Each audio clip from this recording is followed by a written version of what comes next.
Welcome back, everyone. Ready for another deep dive? Today we're going to explore something pretty fascinating, the concept of the third eye, Oh, this should be good. and its potential to reshape how we experience reality. Yeah. All of our insights today are coming from this one piece titled, Once You Unlock the Third Eye, Reality is Yours. Okay, so right off the bat, the author frames the third eye not like, some kind of supernatural thing, Right. but more as a sense like we've just forgotten how to use.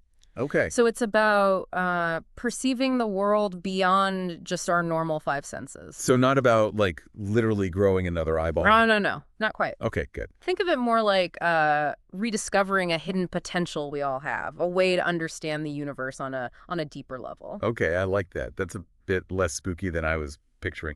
But how do we actually unlock this third eye? Well, the author emphasizes it's not just about learning new things, it's Yeah. also unlearning like old habits and beliefs that might be holding us back. So it's kind of like you got to clean out your mental closet before you can bring in, new clothes. Yeah, that's a great analogy.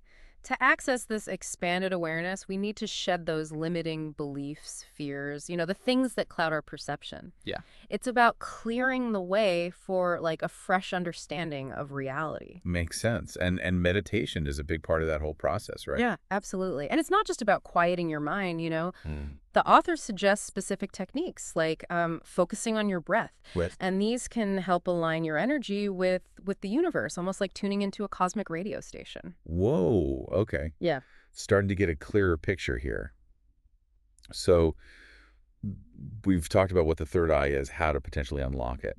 But let's get practical for a minute. Okay. What does this look like in everyday life? Yeah, the author gives a few pretty fascinating applications. For instance, like imagine being able to really listen to someone, not just hearing their words, Mm. but like sensing the emotions behind them, without imposing your own judgments. So becoming like a super empath, Yeah, kind of. that sounds pretty intense.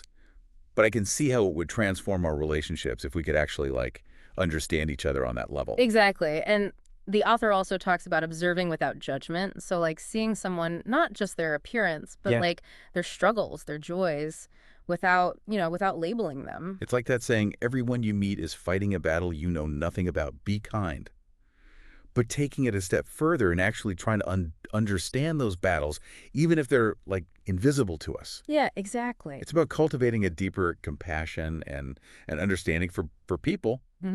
This all sounds amazing, but it also raises a lot of questions for me. Like what? Like, okay, if we can develop this deeper awareness, does that mean we could potentially influence reality itself? That's a big one, and the author does actually touch on that, even connects it to quantum physics. You're probably familiar with the idea that in quantum physics, particles exist in a state of potential until they're observed. Yeah, I remember watching a documentary about that once. Right. Mind-bending stuff. Well, think of it this way: imagine a spinning coin. Until you look at it, Yeah. it's both heads and tails at the same time, right? But the act of observing it Mhm. forces it to choose one state. Okay. And the author suggests our consciousness might do something similar with reality itself. Whoa. So we're saying that developing our third eye could give us the ability to shape our reality more consciously. Yeah, it's a lot to unpack. That's a lot. The author doesn't present it as a definitive answer, Mm. more of a mind-blowing possibility to consider. Yeah, I like that. Okay, this is definitely giving me a lot to think about. So we've gone from this mystical concept of the third eye Mm-hmm. to these very practical applications, and now we're exploring the potential for influencing reality itself. And we've only just begun to scratch the surface. The author goes on to describe the profound personal transformation that happens as we explore this realm of the third eye. Okay. It's pretty exciting. I am intrigued. All All right, right. let's dive into that a little deeper then. Okay, so we've talked about how the third eye might change how we see the world, around us. Right. But the author also spends a lot of time talking about the changes that happen within us, internally. Yeah, totally. It's not just about gaining knowledge or information. The author describes it as a shift in your actual experience. You Hmm. start to you become aware of the energy, Right. the life force that flows through you and everything around you. So it's more than just thinking about being connected. It's like you can actually feel it. Like you said. I can see how that might be pretty intense. It can be, yeah. The author even mentions that this shift in awareness can lead to a dissolving of the ego. Okay, hold on. You know, Dissolving of the ego. Like, wouldn't that make it hard to, uh, you know, make decisions or set boundaries in the real world? it's a common concern, Yeah. but the author suggests that like as the ego dissolves, you don't actually disappear. Okay. Instead, you start to experience a much bigger sense of self, like Hey. you're a part of something much larger than just your individual identity.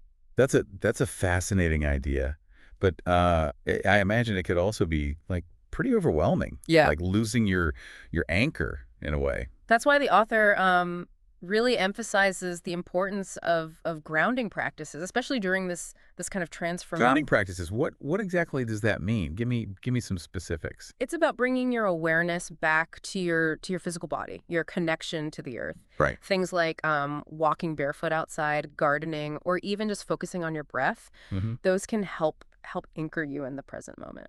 So it's about finding a balance between this expanded consciousness and the reality of, having a physical body and living in the world. Exactly. It's not about like escaping reality. It's about bringing that expanded awareness into your everyday life. Yeah, yeah. And the author talks about intuition becoming more than just a hunch, right? Like Yeah, it becomes a more reliable guide in making decisions. that's right. It's like tapping into a deeper well of wisdom, Yeah. one that goes beyond just logic and reason. Okay, I have to admit that sounds pretty tempting. But how do you know if you're really getting like genuine insights, Yeah. or if it's just like your own wishful thinking?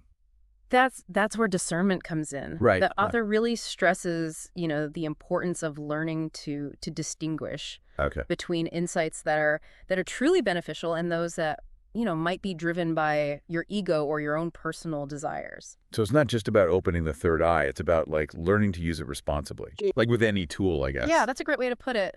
The author also touches on this idea that this increased awareness Yeah. comes with a responsibility to use your insights for good, not just for, personal gain. So it's not just about like personal growth. It's about recognizing your place in the larger web of life and acting accordingly. Exactly. It's like Spider-Man's, with great power comes great Yeah, responsibility. yeah. The author connects this sense of responsibility to a deeper purpose, and this is something that's woven throughout the whole book. Oh, intriguing. Yeah. What is this ultimate purpose that the author keeps coming back to?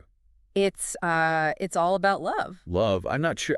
I see the connection. I mean, I get that expanding your awareness and connecting with the universe might bring feelings of love, Hmm. but it seems like there's more to it than that. The author isn't just talking about a fleeting feeling. It's Hmm. about seeing love as a driving force, a way of being in the world. Yeah. It's about expressing that love through compassion, wisdom, and acting for the benefit of all. Now that you put it that way, it, Yeah. it starts to make more sense. So we've gone from this seemingly mystical concept of the third eye Right. to these very practical ways of living in the world. Mm. And now we're talking about like a global shift towards love and interconnectedness. Right. It's a powerful concept. And it doesn't stop there. The Yeah. author emphasizes that opening the third eye isn't a destination. Right. It's a continuous journey of learning and integration. Sounds like we've got a lot more to unpack. Let's dive into the practical side of things. Yeah. How do we actually integrate this wisdom into our everyday lives Mm. and nurture this third eye over the long haul?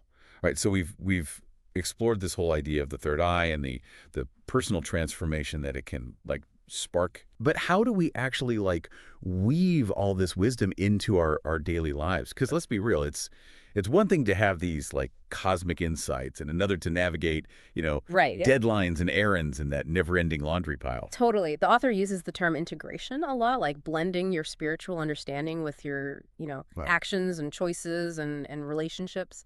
So less about like levitating off my yoga mat and more about how I like handle that tense meeting at work or that disagreement with my partner. Exactly. The author highlights how like seeing the interconnectedness of everything can totally change how we approach conflict. So instead of automatically going into like fight or flight mode, Yeah. we pause and try to see the situation from a broader perspective. Exactly. Instead of seeing the other person as an opponent, we start to see them as part of that same, web of life we're all connected to. Yeah. It's a shift from competition to cooperation. That's a powerful idea.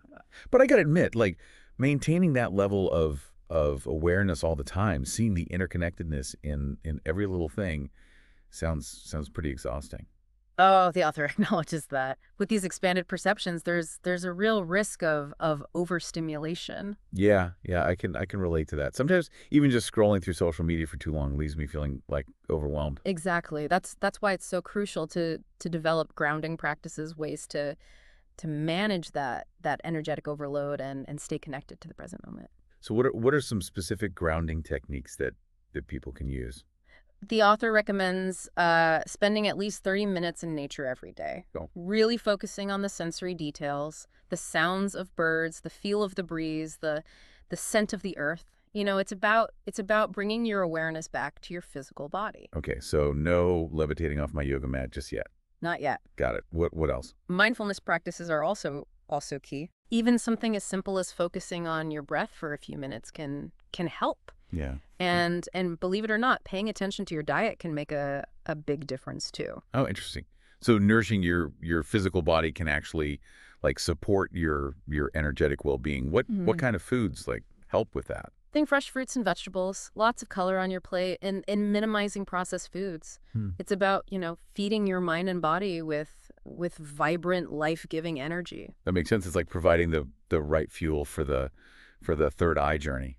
Yeah, exactly. The author really emphasizes that unlocking the third eye isn't a one-time event. Hmm. It's an ongoing practice, a journey of continuous growth and integration. So what are some of the key practices for nurturing the third eye over the long term? Well, we've touched on a few already. Yeah. Meditation, spending time in nature, Mhm. mindful eating, but it also involves like continually expanding your knowledge and understanding, Mhm. Keep learning, Well, keep exploring new ideas, reading books like the one we're discussing today. so feed your curiosity, keep those synapses firing. Yeah. What about the social aspect? Does that play a role? Oh, absolutely. Yeah. Surround yourself with people who support your growth, Yeah. those who encourage you to explore your potential. Right. The author talks about finding your tribe, Find your people. of like-minded souls who resonate with your journey. Those who get it. Okay, that makes sense. But just as important, like give yourself permission to rest and integrate. Yes. It's not about like pushing yourself to be on all the Yeah, time. exactly. Honor those natural cycles of expansion and integration. Hmm. It's about finding balance. Awesome. Okay, so to bring it all back to where we started, we've explored the concept of the third eye, how to unlock it, the practical applications in our lives, and the ongoing journey of integrating this wisdom. What a deep dive this has been. It's been a fascinating exploration for sure, and I think that the author's closing message is really beautiful and powerful. Oh, tell me more. Yeah. What's the final takeaway here? The ultimate purpose of unlocking the third eye. It all comes back to love. Okay. Not just as a fleeting emotion, Right. but as a way of being in the world. The Mm. author encourages us to see with the third eye so we can choose to act with love, compassion, and wisdom in all that we do. That's a beautiful message to end on. We've covered a lot of ground today and hopefully given you a lot to ponder. The author even suggests that the third eye can influence reality itself. Yeah. So what would you change if you could? That's something to think about as you continue your own exploration of this fascinating concept. Thanks for joining us on this deep dive.